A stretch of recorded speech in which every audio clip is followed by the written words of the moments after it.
को कोई धमकी देते हैं तुरंत उनको पकड़ के जेल में डाला जा रहा है, उनके ऊपर कार्रवाई हो रही है। हरियाणा में क्रिमिनल्स और क्राइम करने वालों के लिए कोई जगह नहीं है। ये बात भिवानी में ग्रीवेंस की बैठक के बाद शिक्षा मंत्री महिपाल ढांडा ने कही। उनका कहना था कि हरियाणा में क्राइम को धीरे धीरे खत्म किया जा रहा है। मानते हैं कि हरियाणा में क्राइम बढ़ा हुआ है, लेकिन सरकार भी उसी तरीके से उसी तीव्रता के साथ क्राइम को खत्म कर रही है। इसके साथ साथ राहुल गांधी पर चुटकी लेते हुए उन्होंने भूपेंद्र सिंह हुड्डा को भी नहीं बख्शा। उसके साथ उन्होंने कहा कि बिहार में भी बीजेपी की जीत होगी। आने वाले वक्त में एसवाईएल के मुद्दे पर जब सवाल किया गया तो उन्होंने कहा जो लोग पंजाब में राजनीति करते हैं उनको मुंह की खानी पड़ेगी और पंजाब में आने वाले वक्त में बीजेपी की जीत होगी। वहाँ के लोग नाराज़ हैं आम आदमी पार्टी और कांग्रेस से। इसके साथ साथ उन्होंने कहा कि जो ट्रांसफ़र ड्राइव है उस पर काम चल रहा है और जल्द ही अध्यापकों के ट्रांसफ़र की बात उन्होंने कही। फिलहाल आप सुनिए क्या कुछ कहा उन्होंने। सर, आपके डिपार्टमेंट में जो मार्च और जून में 2 बार ट्रांसफ़र ड्राइव के लिए बात हुई थी, वो किस पोजीशन पे वो कार्य है, कब तक हो पाएगा? जल्दी कर रहे हैं। मैं देखिए कुछ चीज़ें हर रोज़ ये बात होती हैं और उसमें मैं यही बता रहा हूँ कि थोड़ा समय लग रहा है और इसलिए लग रहा था, अब नहीं लग रहा है। अब उसको मैच्योर कराने में जो टाइम लगता है वो लगता है। कोई छोटा काम नहीं था। 1 लाख से भी ज़्यादा लोगों के बारे में सारा देखना, बच्चे कहाँ की, तो भाई एक साइंटिफिक तरीके से वो पॉलिसी को बनाना और उसमें कोई कमी ना रहे, ये प्रयास था। तो उसको मैंने भी 2 बार खुद उसको वॉच किया है, देखा है। उसमें जितनी कमियां थी, त्रुटियां थी, उसको हम लोगों ने दूर किया है। अभी उसका आखिरी पड़ाव है, जल्दी करके हो जाएगा और मुख्यमंत्री जी के यहाँ से वैसे हमने उसकी अप्रूवल ले ली है। जल्दी हम लोग इसको सर बीड सेशन आ जाएगा, उसमें कोई दिक्कतें तो नहीं आएंगी? नहीं, कोई दिक्कत नहीं। इससे क्या दिक्कत आने वाली है? कोई दिक्कत नहीं। सर एक आज भी है ना, प्रदेश में बहुत सारे स्कूल कंडम बिल्डिंग में चल रहे हैं। राजस्थान में भी हादसा हुआ है, उसके बावजूद बल्कि पिछले जून में आपने ही कहा था कि सभी की बिल्डिंग छत रिपेयर करवाई जाएगी, मगर वो मेरे ख्याल से अभी शुरू नहीं हो पाया है। नहीं, ऐसा नहीं। देखिए पहले फेज में हमने 1500 स्कूलों को लिया हुआ है। उन 1500 स्कूलों को हम लोग बहुत जल्दी दुरुस्त कर रहे हैं। उस पर काम चल रहा है ऑलरेडी कि भाई जो जो स्कूल हैं उनका टेंडर लगना, उनके ऊपर काम होना, इसमें कोई कमी ना रहे। पहले फेज के काम को हमने बहुत तेज़ गति से लिया हुआ है, उस पर काम ऑलरेडी जारी है। मगर ऐसी बिल्डिंग्स जो बिल्कुल ही एकदम कंडम है, जैसे मुझे हमारे एक विधायक गीता बुक्कल जी का एक दिन मुझे फ़ोन आया कि महिपाल जी एक ऐसे करके स्कूल की बिल्डिंग कंडम है, उसकी थोड़ी व्यवस्था करनी चाहिए। तो मैंने आदरणीय विधायिका के ही जिम्मे लगा, मैं कहा जी एक बार आप इसमें सुझाव दो, देखो कैसे हो सकता है। उन्होंने उस मामले को सॉर्ट आउट भी किया है। उन्होंने, क्योंकि वो एक जागरूक थी अपने कॉन्स्टिट्यूएंसी में, उन्होंने एक चीज़ का पता किया, देखा, देखने के बाद, क्योंकि बच्चे हम सब के हैं, तो स्कूल जैसी, विद्यालय जैसी चीज़ पे कभी राजनीति नहीं होनी चाहिए, ना उन्होंने की। उन्होंने इत्मीनान से उसका समाधान भी निकाला और समाधान निकाल के ये भी कहा कि भाई इसका जल्दी टेंडर वगैरह हो जाएगा तो हम लोग इसको कंडम दिखा दिया और जितना जल्दी इसकी बिल्डिंग बनानी होगी तो उतना जल्दी उसकी बिल्डिंग बन जाए। तो ऐसे जो स्कूल है जो ज़्यादा कंडम है, मैंने अभी परसों ही अपने विभाग के अधिकारियों को कहा है कि भाई इस जो बिल्कुल कंडम है, जिनको डैमेज दिखा दिया गया है, एक उनकी सूची बनाओ और विद एस्टीमेट वो आएँ। और दूसरा, जो कंडम तो हैं मगर कंडम अभी तक दिखाए नहीं गए है ना भाई, 2 तरह की बात है। एक कंडम है, फिर वो डिपार्टमेंट से कंडम दिखाना भी पड़ेगा। तो ऐसे कितने स्कूल बनते हैं, एक बार जरा उसकी रिपोर्ट भी लेके आओ ताकि हम लोग प्रायोरिटी पे उनको पूरा कर सकें। कहाँ कमरे नहीं हैं बिल्कुल ही, कहाँ ऐसा है कि भी एक पोर्शन कंडम है तो एक पोर्शन ठीक है, ऐसी बहुत सारी चीज़ें। उसमें हमने 3, 4, 5 बिंदु बनाए हैं उनके हिसाब से, ताकि कहीं काम भी ना रुके और किसी तरह की हम अनहोनी घटना से भी बचे रहें। उस सारी चीज़ों का पक्ष ध्यान में रख के हमने अपने काम को सुचारू रूप से गति देने का निर्णय लिया है। राहुल गांधी ने दोबारा बिहार चुनाव को लेकर के इलेक्शन कमीशन पर वोटर लिस्ट को लेकर सवाल उठाए, किस तरह से देख रहे हो बिहार में क्या राहुल गांधी ने निशाना साधा है कि देखिए भाई, अब एक बात बताओ, राहुल गांधी अगर निशाना न साधे और क्या करेगा? अब बिला लेना नहीं देना न लेबुड़िया तो न तो अब वहाँ कुछ उठता तो है नहीं। अब जब कुछ उठेगा नहीं तो वो इसी तरह के अनर्गल बयानबाजी करेंगे। बिहार में इनका सुपड़ा बिल्कुल साफ होना निश्चित है और वो इस तरह की बयानबाजी करके सुर्खियों में बना रहना चाह रहे हैं। मगर बिहार की जनता ने निर्णय लिया है कि बहुत बड़े मैंडेट के साथ एनडीए की सरकार वहाँ पे बन रही है और बहुत बड़े मैंडेट के साथ बनेगी भी। ये कुछ बोलते रहे। देखिए, गुंडा राज ख़त्म करना, वहाँ पर जिस तरह की हेरा फेरी करते थे उस पर इनकी दुकान बंद हो गई है। ज़मीन, नौकरी के बदले ज़मीन ले लेना, सारा परिवार अपने अपने नाम करवा रहा है। इतने बेशरम है। मज़दूर लगाया रेलवे में, उस मज़दूर का 50 गज का जो घर था वो भी अपने नाम करा लिया। तो ऐसे लोग हैं, तो आप उनसे क्या उम्मीद करोगे? क्या वो बिहार जैसे स्टेट को पारदर्शी सुशासन की व्यवस्था करके दे सकते हैं, जिनकी नीयत में ही पहले से ही खोट हो? और राहुल जी से तो मैं ये कहूँगा कि राहुल जी, आप अपनी बुद्धि से चलते हो, अपने लोगों की सलाह से चलते हो, या कुछ लोग कोई बात बोल दें उनकी हाना में अपने आप को बुद्धिमान दिखाने का प्रयत्न करते हो? हिंदुस्तान से बाहर जो थर्ड फोर्सेज है, उस थर्ड फोर्सेज का खिलौना बन के रह गए हैं राहुल गांधी जी। थर्ड फोर्सेज यानी जो भारत के विरुद्ध काम करते हैं। जो व्यक्ति हिंदुस्तान से बाहर जाके भारत के बारे में एक भी बात अच्छी ना बोल के भारत की जो गरिमा है उसको ठेस पहुंचाने का काम करते हों, जो भारत को दुनिया में नीचा दिखाने का काम करते हों, जो अपने फेलियर टर्न को छुपाने के लिए वर्तमान की सरकार को कटघरे में खड़ा करने का प्रयत्न करते हों, ऐसे लोग एक ऐसी मानसिकता के हैं जिन्होंने वास्तव में इस देश को बहुत पीछे धकेलने का काम किया है। परिपक्वता राजनीति में बहुत ज़रूरी है। ना वो परिपक्व राजनीति कर रहे हैं और ना परिपक्वता उनके अंदर आई है। इसलिए जो जैसा बोल दे, कहे कि ट्रंप ने कहा है, ठीक कहा है, वो बोल रहे हैं कि ट्रंप ने ठीक कहा है कि भारत की इकोनॉमी है वो डेड है। कमाल की बात है। जब तुम्हारा राज था तब 12वें नंबर से 11वें नंबर पे इकोनॉमी को लेके आए और 10 साल में हम लोगों ने पहले उसको 5वें नंबर की इकोनॉमी बनाया, फिर चौथे नंबर की बनाया और अब तीसरे नंबर की बनने जा रही है। सारी दुनिया भारत की इकोनॉमी को एक इस तरह से देख रही कि भारत कैसे ग्रोथ कर रहा है, और ये महाशय कह रहे हैं कि भारत की जो इकोनॉमी है वो डेड है। शर्म से डूब के मर जाओ। हिंदुस्तान में जब तुम्हारा राजकाज था तो तुम वही लोग हो जो हिंदुस्तान की सेना के लिए टोपी लेके आए थे, जैकेट लेके आए थे, जूते लेके आए थे, और वो भी नकली लेके आए। और मेरे देश के जवान सेना में इसलिए शहीद हो गए कि वो तो डरते तो है नहीं हमारे देश का जवान। जो सोचा मैंने तो बुलेट प्रूफ जैकेट डाली हुई है, अड़गा सीना तान के, और वो शहीद हो गया इनकी बेवकूफ़ी की वजह से। 45-50 जवान उस वक्त शहीद हुए थे।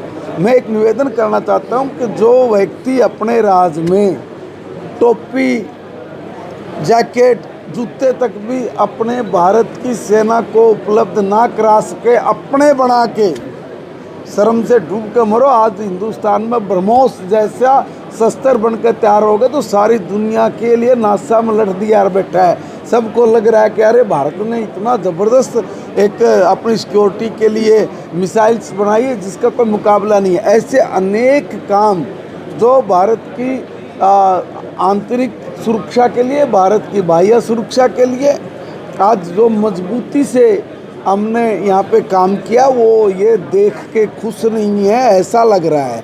और भारत की इकोनॉमी जो बहुत तेज़ी से बढ़ती हुई इकोनॉमियों में है, जो बहुत जल्दी तीसरे नंबर पे पहुँचने वाली है, उस इकोनॉमी को डेड बताने वाले वास्तव में फिर वही बात होगी कि आप उनको मंदबुद्धि क्यों बोलते, तो और क्या बोलूँ, मुझे तो और कुछ समझ में नहीं आता उनके लिए शब्द। मंत्री जी, आप बिहार में गुंडा राज खत्म करने की बात कर रहे हैं, हरियाणा में 11 साल से बीजेपी की सरकार है, यहाँ पर गुंडा राज जो हो रहा है, आए दिन क्राइम की घटनाएं बढ़ रही है, उसको लेकर सरकार क्या कर रही है? क्या इस प्रकार की घटनाएं कम होंगी? बिल्कुल कम नहीं, मैं एक निवेदन कर रहा हूँ। आपने क्वेश्चन को बड़े तरीके से पूछा है और इतने तरीके से सियाना पत्रकार का यही काम होता है, पूछना भी चाहिए ऐसी, मगर यहाँ कोई उस तरह का सिस्टम नहीं है। हरियाणा में गुंडा राज नहीं है, हरियाणा में सभ्य राज है, हरियाणा में आपसी भाईचारे से चलने वाला राज कायम है। जो इस तरह के बदमाश लफंगे अगर कोई घटना बोलते हैं, किसी को कोई धमकी देते हैं, तुरंत उनको पकड़ के जेल में डाला जा रहा है, उनके ऊपर कार्रवाई हो रही है। मगर जो लोग बाहर बैठ के किसी को धमकी दे देते हैं, उनके लिए भी सरकार ने ऐसा इंतज़ाम करने का प्रयास कर दिया कि भाई वो कहीं भी छुप जाए उसको छोड़ेंगे नहीं, उनको बख्शेंगे नहीं। हरियाणा में किसी भी तरह की गुंडागर्दी बर्दाश्त नहीं की जाएगी और ना कर रहे हैं, उस पर तुरंत एक्शन लिया जा रहा है। सर, SYL को लेकर के केंद्रीय जल मंत्री की मध्यस्थता में मीटिंग हुई है कल, पंजाब और हरियाणा के मुख्यमंत्री बैठे, इस सारे मामले को कैसे देखते हैं? क्या इसका कोई हल निकलेगा या सिर्फ मीटिंगों तक सीमित रहेगा? देखिए, हम अपना प्रयास यही कर सकते हैं। माननीय सुप्रीम कोर्ट जिन्होंने निर्णय दिया कि पंजाब हरियाणा का पानी उसको दे, मगर पंजाब की जो राजनीति है उसको पंजाब के लोगों को मैं निवेदन करूंगा कि वो अपने यहाँ की राजनीति का एक विश्लेषण कर ले। वहाँ के जितने भी राजनीतिक दल हैं वो लगता है तभी सरकार बना पाते हैं जब वो लोगों में जितनी हरियाणा को गाली देश के उतनी देते होंगे। वो कहते होंगे हम हरियाणा को पानी नहीं देते, हम नहीं देंगे, हमें वोट दो। हम लोग जो हरियाणा के 3 लाख फीट एकड़ पानी है, इसलिए वहाँ के 3 लाख एकड़ फीट पानी अगर हम उनको नहीं देंगे तो हरियाणा की ज़मीन बंजर हो जाएगी और तुम्हें कोई दिक्कत नहीं आएगी, तुम्हें कोई परेशानी नहीं आएगी। क्या मैं पूछना चाहता हूँ, इस तरह की बात करके सरकार बनाते हैं। मेरा निवेदन है पंजाब के लोगों से कि हम आपके भाई हैं, हम आपको अपना बड़ा मानते हैं, आप हमें अपना छोटा मानते हैं। क्या छोटे के साथ बड़े का रवैया ऐसा होना चाहिए क्या? मैं निवेदन कर रहा हूँ पंजाब की जनता जनार्दन से, इस बार ऐसे दलों को सबक सिखाओ जो वैर भाव बढ़ाती हो, जो एक अच्छे और बढ़िया सुशासन की बजाय इस तरह की बात करके कि उसका हक मार लो, उसके हक पे डाका डाल लो, हम बड़े चोर, ये मत बनिए। बल्कि पंजाब की जनता से हाथ जोड़ के मैं तो ये निवेदन करूंगा कि हम अपने भाई हैं, हमें हमारे बीच में जो ये लोग दरार डाल के इस तरह का नुकसान पहुंचा रहे हैं, ये ठीक नहीं है। और क्या ये नहीं हो सकता कि हम लोग उल्टी बात कह के क्यों वोट मांगे? हम ये भी तो कह सकते होंगे कि भाई हरियाणा हमारा भाई है, हम उसको पानी देंगे, और जो पानी फालतू बह के जा रहा है, पाकिस्तान की तरफ निकल के जा रहा है, उसको भी रोकेंगे। और रोक के खाली हरियाणा नहीं, हम हरियाणा, पंजाब, राजस्थान, उत्तर प्रदेश, पश्चिम उत्तर प्रदेश, हम इन स्टेटों के साथ भी बात करके क्या कोई कॉमन एक ऐसा एजेंडा नहीं बना सकते कि जितना भी पानी बह के वहाँ जा रहा है उस पानी को हम बाकी स्टेट में भी दें, ताकि ये पानी मेरे देश का मेरे देश में रहे। इसमें आपत्ति क्या है?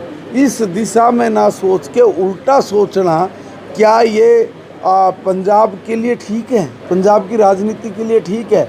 मेरा निवेदन है कि अब आप ये पुराने जो लोगों के डर्रे रहे हैं, जिसके दम पे लोग अपनी सरकार बनाते रहे, अब उस डर्रे को पंजाब के लोग खुद चेंज करेंगे, मुझे उम्मीद है। और जिस तरह की आज पंजाब में नीचे एक बहुत ज़बरदस्त वेव चल रही है, और वो वेव ही इस समस्या का समाधान करेगी।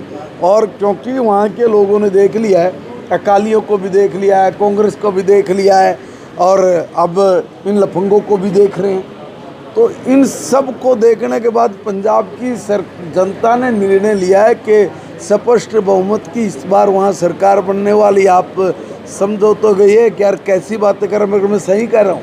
नीचे पंजाब में इतना ज़मीन पे इस बात का असर है कि इन चोरों ने, बदमाशों ने पंजाब को लूट के पंजाब की दुर्दशा बनाई है। और जहाँ जहाँ भी भारतीय जनता पार्टी की सरकार है, रीज़न क्या है कि एक बार आती है तो बार बार क्यों आ रही है? क्योंकि ज़मीन के मुद्दे, ज़मीन की बात भारतीय जनता पार्टी की सरकार करती है। ये लोग आज तक मूलभूत सुविधाएं उपलब्ध नहीं करा पाए लोगों को, और मूलभूत सुविधाएं उपलब्ध ना कराना यानी लोगों के जीवन को नरक बनाना है। हमारी सरकार जहाँ भी बनी है, हमने सबसे पहले उनकी मूलभूत सुविधाओं की तरफ ध्यान दिया, उनकी मूलभूत सुविधाओं के ऊपर ही खर्च किया है। और मूलभूत सुविधाएं मिलने के बाद आदमी अगली बात करता है कि भाई मेरा कम से कम रहन सहन, खान पीन, मेरा ये सब चीज़ें तो ठीक हो ताकि मैं आगे बढ़ के कोई काम कर सकूं। इसलिए भारतीय जनता पार्टी की सरकार जहाँ भी है, पूरे विवेक के साथ, पूरी समझ के साथ और जनहित में सुशासन देने का हमारा जो एजेंडा है, आदरणीय मोदी जी के नेतृत्व में और नायब सैनी जी के नेतृत्व में हम उसे पूरी पारदर्शिता के साथ कर रहे हैं। मंत्री जी, पहले हुड्डा के दोबारा भिवानी पहुंचने पर यह कहा गया था जी भाजपा पार्टी है जो हरियाणा के अंदर में जिस तरह से तंत्र यंत्र का इस्तेमाल करके जो हरियाणा में सरकार बनाई, उसी तरह से बिहार में भी बनाने जा रही है। ये तमाम नाचना हुए आंगन टेढ़ा कुछ भी कह सके। कल रक्षाबंधन है और हरियाणा गवर्नमेंट ने महिलाओं के लिए फ्री किया है, लेकिन जो प्राइवेट बस है उन्होंने बिल्कुल साफ निकाल कर दिया है कि हम किसी भी सवारी को फ्री में नहीं ले जाएंगे। एक बार मुझे सरकार का जो डिसीजन है, मैं भी अभी यहीं बैठा हूँ, फैसला भी हुआ होगा, एक बार हम पढ़ लें उसको क्या है, तभी मैं कुछ बोल पाऊँगा। मैं उस पर ये कहूँ कि नहीं है, अगर ऐसी कोई बात है तो उसके बारे में एक बार मुख्यमंत्री जी से मैं भी बात करूँगा, क्या क्या वास्तव में ऐसा है क्या, अगर ऐसा है तो उस पर क्या फैसला लेना सरकार लेगी। आयुष्मान स्कीम में 2 दिन से प्राइवेट डॉक्टर से ट्रीटमेंट नहीं कर रहे हैं। वो कह रहे हैं जब तक हमारा बकाया जमा नहीं होगा, रिवाइज नहीं होगा, तब तक हम ट्रीटमेंट नहीं करेंगे। पैसा रिलीज भी किया है, लेकिन बावजूद उसके विरोध अभी नहीं, पैसा तो अभी रिलीज किया उनका, पैसा रिलीज किया है, अभी कुछ पैसा रिलीज। भवानी खेड़ा क्षेत्र में जल भराव की समस्या 1.5 महीने से है। भवानी खेड़ा के विधायक जी भी यहाँ पर मौजूद हैं। क्या आगे से इस प्रकार की स्थिति पैदा ना हो, इसको लेकर क्या कदम उठाए जाएंगे? देखिए आगे नहीं, ये पीछे क्या पीछे नहीं हुआ, देखिए आगे की बात नहीं, क्या पीछे नहीं हुआ, अभी इसका मतलब ये नहीं पीछे होता तो आगे भी होगा, ये नहीं है। बात ये है कि हरियाणा में एक ऐसा एरिया, काफ़ी लंबा एरिया, एक बेल्ट है, जिस बेल्ट में सेम की बहुत बड़ी प्रॉब्लम है और किसान उसके कारण बहुत परेशान है। वो बेचारा अपनी फसल भी नहीं बो पाता और जो बोई उतना उसको काट भी पाते हैं।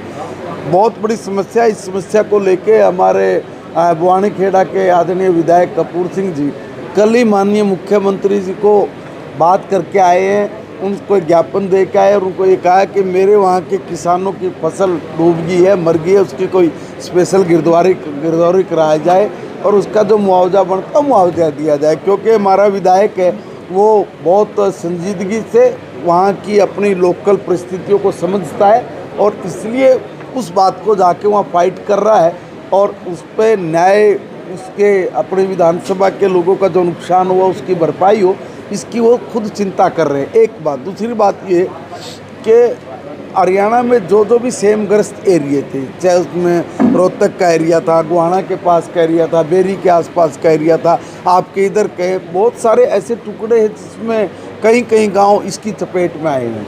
हमने लाखों हेक्टेयर भूमि, लगभग 2 लाख एकड़ से भी ज़्यादा भूमि पे हमने जो सेम की समस्या थी वो हमारी सरकार ने ख़त्म की है और ये प्रोसेस हमारा जारी है और उसको चरणबद्ध तरीके से हम लोग कर रहे हैं कि भाई इधर की एक समस्या उसका समाधान करना, हर एरिया की समस्या का समाधान करने के लिए सरकार ने जितना तंत्र लगाना उतना तंत्र लगाया है।